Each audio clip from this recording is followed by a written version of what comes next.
bakery na to. Curious lang ako kung ano ang mga breads nila. Ayan, ang sasarap naman pala. Ang kaso lang, talaga namang pricey. Pricey mga beshi.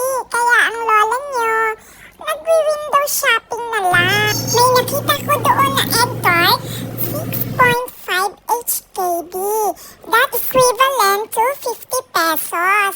So, ang egg pie sa atin, isang banyera na. Kaya, naku, baka hanggang lalamunan ko lang to. Hanggang lalamunan lang daw, oh.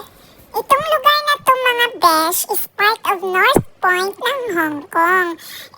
Bigla akong napaisip, meron kayang Jollibee dito? Ayun, parang paglabas ko ng bakery,